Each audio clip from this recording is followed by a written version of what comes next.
This was my last attempt, 6th attempt. जो गलतियां मैंने करी या मेरे तरह मेरे फ्रेंड्स ने करी जिनको टाइम लग गया था, और जो गलतियां उन लोगों ने नहीं करी जो वाकई में टॉपर्स हैं, जो फर्स्ट सेकंड अटेम्प्ट में फटाफट क्लियर हो जाते हैं, उनके एक्सपीरियंसेस मैं आपसे शेयर करूंगा। इट विल टेक 15 मिनट्स, लेकिन आप प्लीज़ ध्यान से सुनिए और बिलीव मी मुझे पूरा भरोसा है उसका बहुत ज़्यादा बेनिफिट होगा आप लोगों को। मुझे लगता है यहाँ पर जो प्रीलिम्स, मेंस और इंटरव्यू 3 स्टेजेस हैं, उनमें प्रीलिम्स सबसे ज़्यादा इंपॉर्टेंट है। मेरे हिसाब से प्रीलिम्स में सबसे ज़्यादा कंपटीशन है। अप्रॉक्स 10 लाख रजिस्टर करते हैं, जिनमें से 5 लाख एग्जाम देने आते हैं। 5 लाख में से 20,000 सिलेक्ट होते हैं मेंस लिखने के लिए, बराबर है। और इंटरव्यू देने के लिए 20,000 में से 3,000 सिलेक्ट होते हैं, राइट। और फाइनल लिस्ट में 1,000 आते हैं।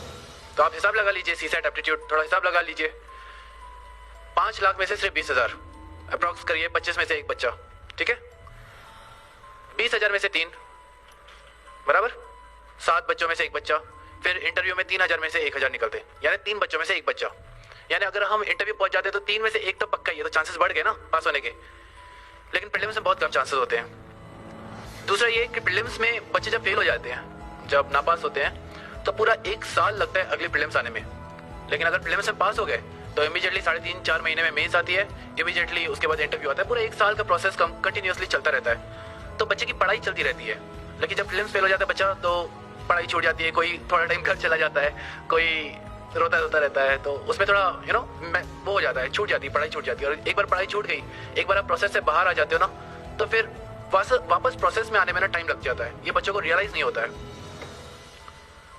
तो मेरा पूरा फोकस ये रहेगा आप सबको बताने का कि प्लीज प्रीलिम्स पे फोकस करिए। सबसे ज्यादा फोकस प्रीलिम्स पे करिए। आप मेंस के लिए द हिंदू न्यूज़पेपर, कितने लोग पढ़ते हैं द हिंदू न्यूज़पेपर? यहाँ पे क्या हुआ, पहले तो एग्जाम तो सब दे रहे हैं, कब पढ़ते हैं बच्चे? बाकी के पेपर्स पढ़ते होंगे। फिर न्यूज़पेपर तो पढ़ते ही हैं। मेंस में सबसे ज्यादा बेनिफिट उसका मिल जाएगा। लेकिन और मेंस में आंसर जब हम लिखते हैं, फॉर एग्जांपल एस्से का पेपर है, तो किसी ने न्यूज़पेपर नहीं भी पढ़ा होगा, उसकी सोच अच्छी होगी, उसका एक्सप्रेशन अच्छा होगा, तो कुछ ना कुछ तो अच्छा लिख कर ही आएगा।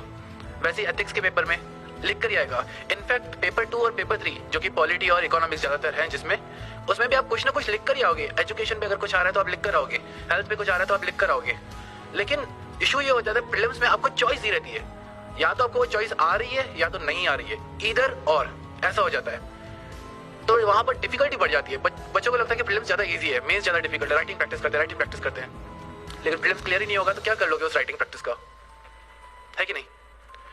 तो इसीलिए पूरा फोकस सबसे पहले आप प्रीलिम्स पे लगाइए। It won't take more than 4.5 months, 4.5 महीने से ज्यादा नहीं लगता है। सर आपको डेफिनेटली बताया होगा सर ने इस क्लासेस में। लेकिन वो जरूरी है पहले करें, ताकि हम एक सिक्योर हो जाए कि हम हाँ पक्का प्रीलिम्स पास हो रहे हैं और पक्का मेंस लिख रहे हैं, ठीक है। प्रीलिम्स में 2 चीजें बहुत बहुत ज्यादा मायने रखेगी। कुछ 5 सब्जेक्ट्स हैं, उनको अगर हम अच्छे से करें, और दूसरा टेस्ट सीरीज, उनको हम अच्छे से करें। फॉर एग्जाम्पल 5 मैंने बोला था शुरू में कि 5 चीजें आप जरूर पढ़ें, ताकि ऐसा ना हो कि बाकी जो लोगों को आंसर आ रहा है, बाकी जो कैंडिडेट्स को आंसर आ रहा है वो हमें नहीं आ रहा है। अगर ऐसा हो गया ना तो पक्का हम फेल हो जाएंगे। हाँ, ऐसा होता है, काफी सारे क्वेश्चन ऐसे डिफिकल्ट आते हैं या कंफ्यूजिंग होते हैं जो काफी बच्चों को नहीं आते हैं, कुछ ही बच्चों को आते हैं। चलेगा, बिल्कुल चलेगा, कोई बात नहीं। 20,000 सीट से प्रीलिम्स के लिए, प्रीलिम्स पास होने के लिए ऐसा नहीं होना चाहिए कि जो सबको आ रहा है वो हमको नहीं आ रहा है, या जो एटलीस्ट 20,000 बच्चों को आ रहा है वो हमको नहीं आ रहा है, ठीक है। पॉलिटी सर ने बताया होगा, क्लास में बताया, Laxmikanth is the best book. आप जस्ट नोट डाउन करिए, क्योंकि इसका बहुत बेनिफिट होगा, बिलीव मी, आप भरोसा करिए, ठीक है।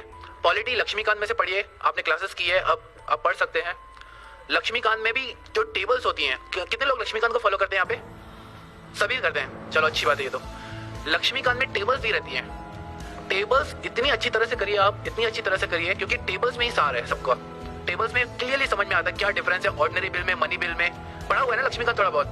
हाँ पढ़ा है ना, एग्जाम्पल समझ में आएंगे ऑर्डिनरी बिल, मनी बिल अगर मैं दूंगा तो। टेबल्स रहती है लक्ष्मीकांत में, उसमें सब समझ में आ जाएगा। उनको बहुत अच्छे से फोकस करिए, लक्ष्मीकांत को कवर टू कवर अच्छे से पढ़िए। देखिए प्रीलिम्स में 18 क्वेश्चन, 100 में से 18 क्वेश्चन अगर पॉलिटी में से आ रहे हैं, कितना हुआ? 18%, अराउंड 1/5, बराबर है कि नहीं? अगर वो 18 क्वेश्चन मैं बुक में से पढ़ के 18 के 18 सॉल्व कर सकता हूं, तो इससे बेहतर क्या हो सकता है? हम सारा साल न्यूज़पेपर पढ़ते रहेंगे, करंट अफेयर्स पढ़ते रहेंगे, इंपॉर्टेंट है, लेकिन उनमें से जो क्वेश्चंस आएंगे, आपने इतना सारा पढ़ लिया, रिवाइज एकदम कम किया है, तो सॉल्व नहीं कर पाते। लेकिन लक्ष्मीकांत एक बुक है, उसको बार बार पढ़ने से क्वेश्चंस हम डेफिनेटली सॉल्व कर सकते हैं। आपको अगर यकीन नहीं हो रहा होगा मेरी बातों का, तो आप घर पे जाकर पास्ट ईयर क्वेश्चंस चेक करिएगा और फाइंड आउट करिएगा कि ये लक्ष्मीकांत में कहाँ पर है, आपको डेफिनेटली मिलेगा। ठीक है, उसके बाद आते हैं मॉडर्न हिस्ट्री। मॉडर्न हिस्ट्री के लिए स्पेक्ट्रम की बुक अच्छी है, एनसीईआरटी अच्छी है, कोई भी पढ़िए। मैं प्रेफर करता था मॉडर्न हिस्ट्री के लिए spectrum by Rajiv Ahir, IPS officer. वो बहुत बढ़िया बुक है, स्पेशली उसमें हर चैप्टर के पीछे समरी दिया हुआ है। आप उस समरी का जेरोक्स अलग से अपने पास रखिए, बुक में रहने दीजिए, उस समरी का जेरोक्स अपने पास रखिए, उसको बार बार रिवाइज कीजिए, तो आपको एक क्रोनोलॉजी समझ में आ जाएगी।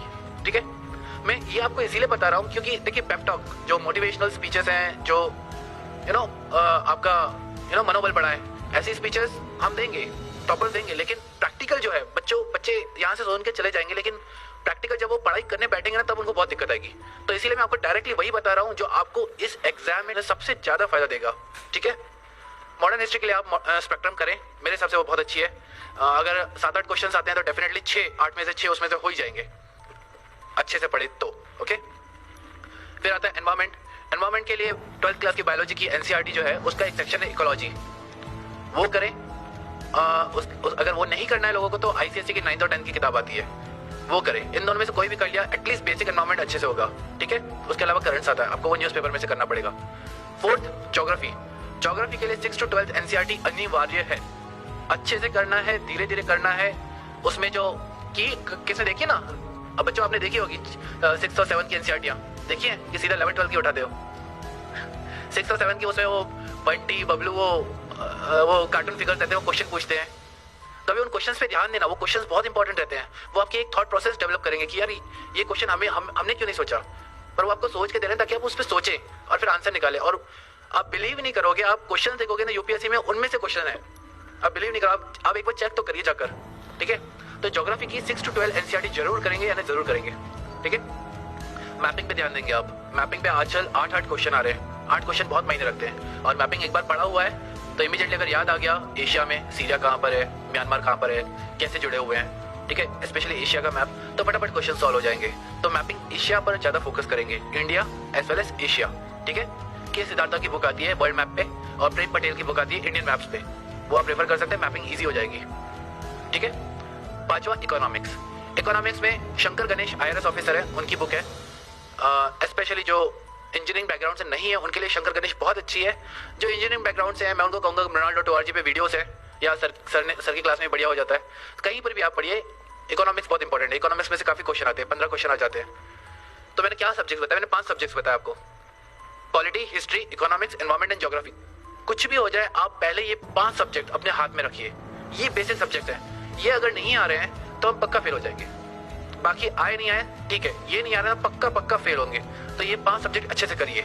मैंने आपको बुक्स बताई है, मैंने आपको ये भी बताया कि उन बुक्स को कैसे पढ़े। पॉलिटी में टेबल्स पे ज्यादा ध्यान दें, हिस्ट्री में स्पेक्ट्रम पे ज्यादा ध्यान दें, ज्योग्राफी में वो जो क्वेश्चन है उन पे ज्यादा ध्यान दें। ठीक है, ये पहला रूल।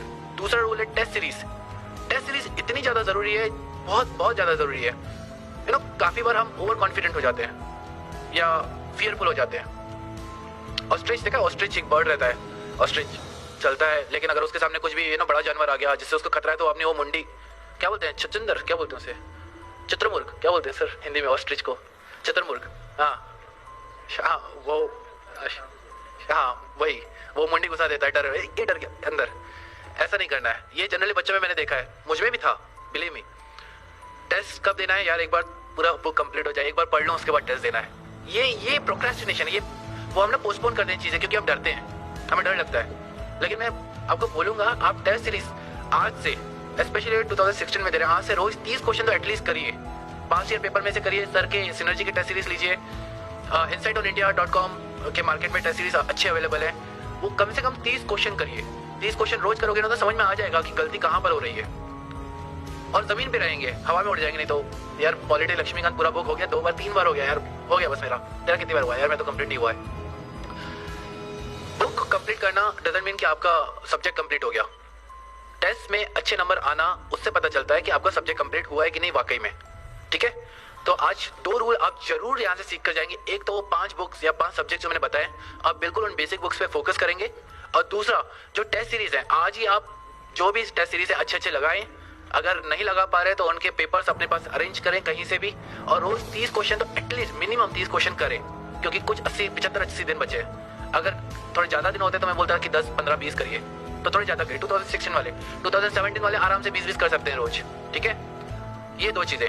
उसके अलावा मैंने बताया आप एक ही चीज़ को बार बार आप रिवाइज करेंगे, बार बार रिवाइज करेंगे ताकि अर्जुन जैसा फोकस आ जाएगा। और सेल्फ स्टडी, लाइब्रेरी में बैठ के क्लास में आप सीख ले जाके, लेकिन उसके बाद अपने घर में रूम में जाइए, लाइब्रेरी में जाइए, कहीं पर भी जाइए, बैठ के सेल्फ स्टडी करिए, उसी चीज़ को पढ़िए, इत्मीनान से पढ़िए, शांति से पढ़िए, कर सकते हैं। देखिए मैं बता रहा हूँ, ये मेरा 6th अटेम्प्ट था। CA भी दिया है मैंने और ग्रेजुएशन भी दिया और स्कूलिंग तो ऑब्वियसली की है, सबने की है। और हम सबके साथ ऐसा हुआ ही होगा कि यार स्कूल में भी फेल हो रहे हैं, ठीक है, नंबर कम आ रहे हैं, 12th यार बहुत डिफिकल्ट है, 10th बोर्ड, 12th, फिर ग्रेजुएशन आ गया। फिर चलो ग्रेजुएशन तो आजकल वो शार्प नोट्स आते हैं तो फटाफट हो जाते हैं, जिसका कॉमर्स होगा। उसके बाद CA में आ गया तो ऐसा लग रहा था कि यार ये तो बहुत डिफिकल्ट है, बराबर है, वो भी पार कर लिया। उसके बाद UPSC पार कर लिया। पहले वो भी लग रहा था यार कितना डिफिकल्ट है। मुझे अभी ऐसा लगने लगा है कि हम सब में है वो बात, जो पोटेंशियल बोलते हैं ना, जो एबिलिटी बोलते हैं, वो है कि हम कर सकते हैं। दिक्कत ये कि हम खुद को चैलेंज नहीं करते, ना ही हमको कोई चैलेंज नहीं करता कि भाई एक बार किसी ने चैलेंज करके तो करके दिखा रहा है तो चढ़ के दिखा इस पे। किसी ने कर दिया चैलेंज तो हम कोशिश पूरी लगा देते हैं, जान लगा देते हैं चढ़ने के लिए, लेकिन जब तक कोई चैलेंज नहीं करता फिर हम चढ़ते नहीं है, बराबर है कि नहीं। तो ये चैलेंजेस है, ये चैलेंजेस आपको ऊपर लाएंगे। ये जो UPSC की जो प्रोसेस है ना, बिल्कुल ऊपर लाएगी। मैं जब CA इंटर में था तो मैं सर के पास आया था, अतुल सर के पास। सर को शायद याद नहीं होगा क्योंकि काफ़ी टाइम हो गया। तो हमारे CA, जब हम CA इंटर यानी CA PE2 पास होते हैं और CA फाइनल की एग्जाम होती है, उसमें 3 साल होता है गैप, और 3 साल में हमको आर्टिकलशिप करनी पड़ती है। तो मैंने कहा यार बहुत टाइम है, 3 साल, तो चलो UPSC करते हैं। तो अतुल सर के पास आया था तो सर ने बोला कि क्या प्लान है, क्यों करना चाहते हो ये वो। तो मैंने बोला कि सर ये ऐसा है, 3 साल है। सर ने सुना, सर समझ गए कि ये तो। फिर सर ने बोलना शुरू किया कि तुमने क्या समझ के रखा है UPSC को, ऐसे ही हो जाता है क्या, तुम्हारे जैसे लोग आ जाते हैं UPSC करने, ये वो। मैंने कहा अरे बाप रे क्या बमबार्डिंग हो रहा है। घर पे गया, अरे बाप रे बाप, मेरे फ्रेंड्स पूछ रहे थे यार क्या हुआ, किसने क्या बोल दिया तुझे। मैंने कहा यार ऐसा हो गया यार, तो बड़ा उदास निराश हो गया था। लेकिन आज मुझे वो बात रियलाइजेशन होती है कि वो सही था। सिंसियर एफर्ट्स और ऑनेस्टी अपने पढ़ाई के प्रति कि एक गोल है। देखो डिफिकल्ट नहीं है, मैं ये नहीं बोलूंगा ये रॉकेट साइंस है। ज्योग्राफी यार बच्चे पढ़ रहे हैं यार, 12th क्लास के बच्चे पढ़ रहे हैं, 6 to 10 वो हमको पढ़नी पड़ रही, तो क्या डिफिकल्ट है क्या? नहीं है, डिफिकल्ट नहीं है, बिलीव मी। लेकिन वास्ट बहुत है, इतना वास्ट है ना, इतना वास्ट है कि आप एक सब्जेक्ट उठाते हो, जब दूसरा खत्म करते हो, तीसरा खत्म करते हो, तो पहला भूल जाते हो। तो ऐसा होता है। तो आपको कंटिन्यूअसली उसको बार बार रिवाइज करते रहना ताकि हमको याद रहना वास्ट सब्जेक्ट्स। तो आराम से बैठ के लाइब्रेरी में सेल्फ स्टडी करेंगे, बार बार रिवाइज करेंगे और छोड़ेंगे नहीं। जिद पकड़ लेना, करना है करके रहेंगे।